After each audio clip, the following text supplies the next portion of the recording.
வணக்கம். Welcome to டிடிஆரி creation. இன்றைய கிளாஸில் நம்ம எந்த ஸ்டிச்சை பற்றி பார்க்க போகிறோம் அப்படின்னா ஜர்தோசி 3D ரோஸ் ஸ்டிச்சு. அதாவது ஜர்தோசியை யூஸ் பண்ணி செயின் ஸ்டிச்சு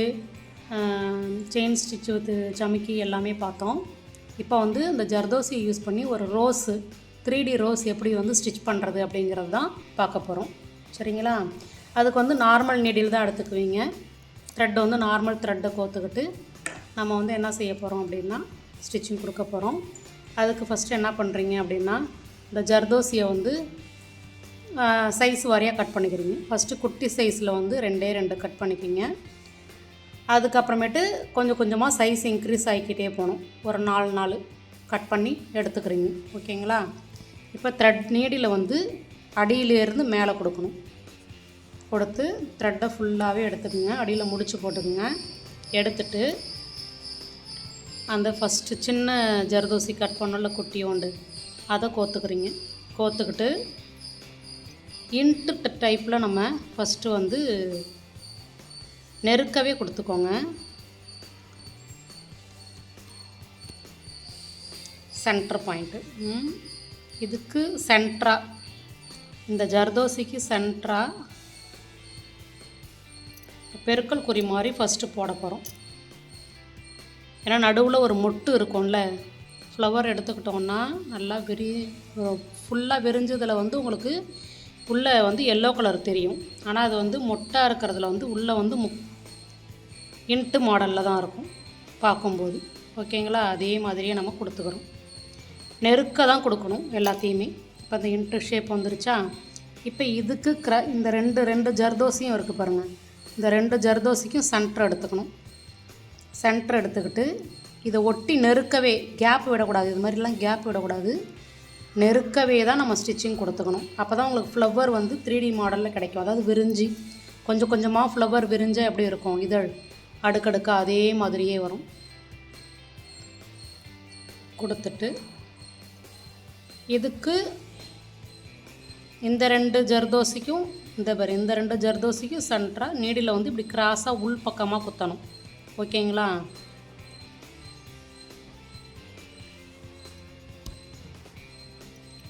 இப்போ உங்களுக்கு வந்து இதழ் அழகாக வருது பாருங்கள். வருதுங்களா?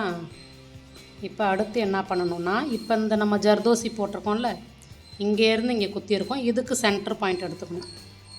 நம்ம ஒவ்வொரு ஜர்தோசி ஸ்டார்ட் பண்ணும்போது ஏற்கனவே போட்ட ஜர்தோசியோடைய சென்டர் பாயிண்ட் எடுத்து தான் போடணும். அப்படி சென்டர் பாயிண்ட் எடுக்கும்போது நம்ம நகர்ந்துக்கிட்டே போகக்கூடாது. இங்கே உள்ளே தான் இந்த பாயிண்ட்டை வச்சே தான் நம்ம நீடில் வெளில எடுக்கணும். இதுக்கு ரொம்ப டைட் கொடுக்கணும்னு அவசியம் இல்லை. சரிங்களா? இப்போ ஏற்கனவே உள்ள ஜர்தோசியோட சென்டர் பாயிண்டில்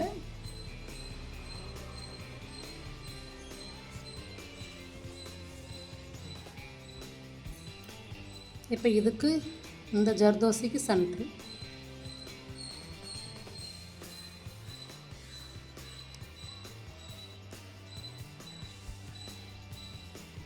ரொம்ப வெளியில் இழுத்துட்டிங்க அப்படின்னா உங்களுக்கு அகண்டு வந்துடும் ஃப்ளவர்.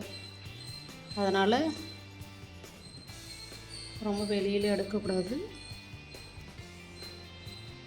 எந்தளவு உள் பக்கமாக நீடில் குத்துறோமோ அந்தளவு நமக்கு வந்து ஃப்ளவர் வந்து அழகாக கிடைக்கும்.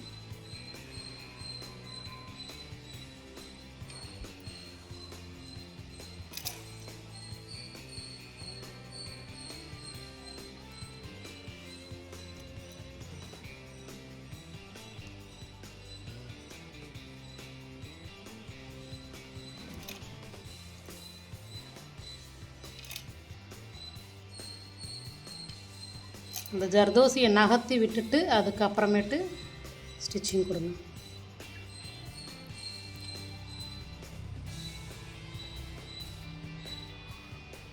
ஒரு ரவுண்டு முடித்ததும் அடுத்த ரவுண்டுக்கு வந்து அடுத்த சைஸு, ஒரு ரவுண்டுலேயும் ஒரு சைஸாக எடுத்துக்கோங்க ஜர்தோசியை. அப்போ தான் நமக்கு வந்து அடுத்தடுத்து ஃப்ளவர் விரிஞ்சு வரும். சரிங்களா? நம்ம ஒரே சைஸே எடுத்துக்கிட்டோன்னா உங்களுக்கு ஃப்ளவர் வந்து விரிஞ்சு கிடைக்காது.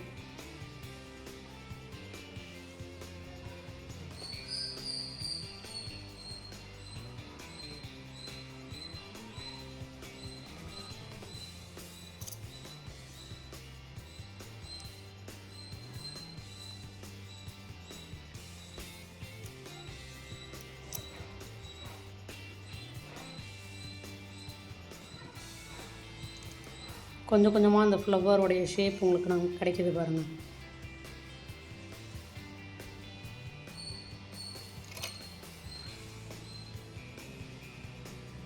முன்னாடியே குத்திட்டேன். அந்த இதழ் வந்து நீங்கள் பார்த்தீங்கன்னா இது ரொம்ப தூக்கிக்கிட்டு வருது பாருங்கள். இப்போ நம்ம முன்னாடியே குத்துனதுனால தான் அதுமாரி தூக்கிட்டு வந்துச்சு. அப்போ நீடில் என்ன பண்ணுறீங்கன்னா வெளில எடுத்துகிட்டு கொஞ்சம் நகர்த்தி உங்களுக்கு கரெக்டாக வரும்.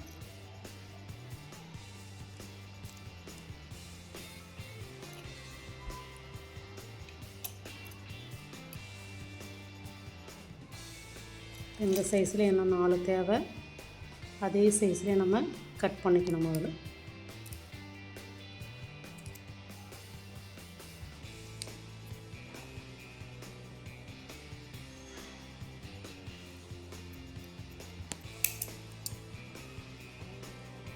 கையை கட் பண்ணிக்காமல் பார்த்து ஹேண்டில் பண்ணி கட் பண்ணி எடுத்து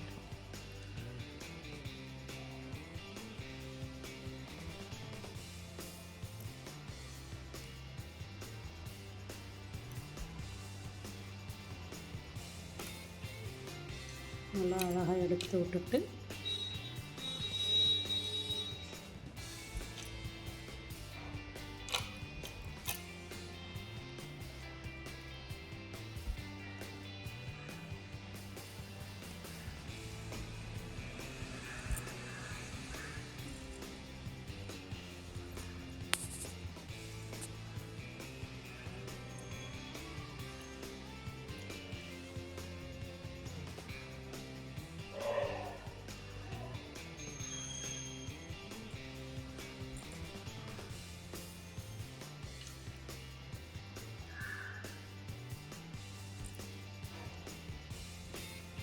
ஒரு லைன் முடிஞ்சிச்சு. அடுத்த லைன் இந்த இதோட அடுத்த லைன் ஸ்டார்ட் பண்ணலாம்.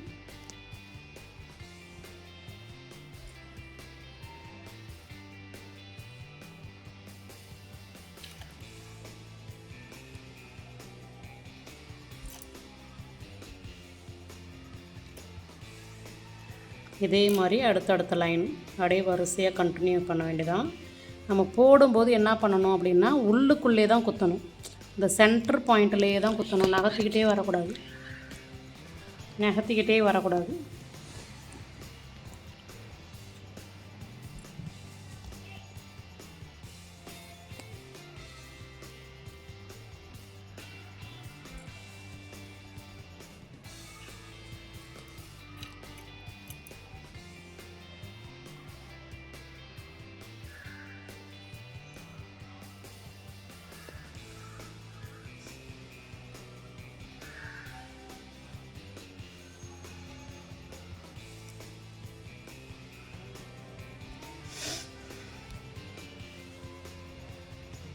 அடுத்த லைனுங்கும்போது அந்த லைனை விட அந்த லைனுடைய ஜர்தோசி வந்து கொஞ்சம் பெருசாக கட் பண்ணிக்கணும். சரிங்களா?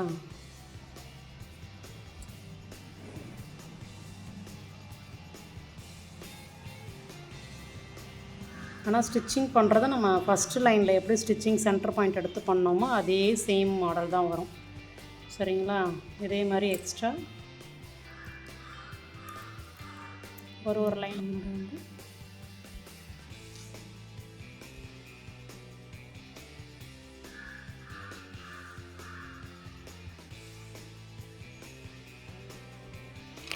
உங்களுக்கு அழகாக அந்த ஃப்ளவர் ஷேப் வருது பாருங்கள்.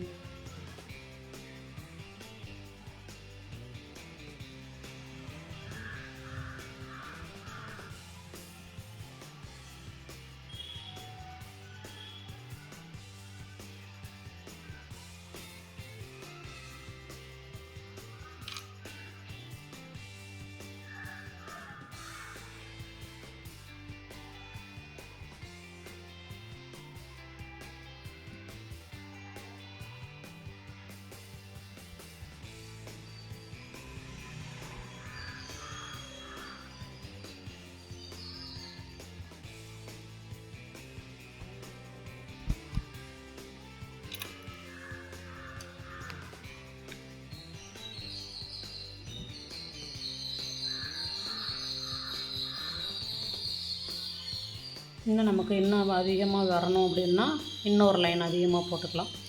அந்த ஃப்ளவர் எப்படி போடணுன்றது புரிஞ்சுதுங்களா? நான் உங்களுக்கு போடுறது காமிக்கிறேன். இதுலேயே சென்டரில் வந்து ஒரு பெரிய பீடு வச்சு அதை சுற்றியும் நம்ம கொடுக்கலாம்.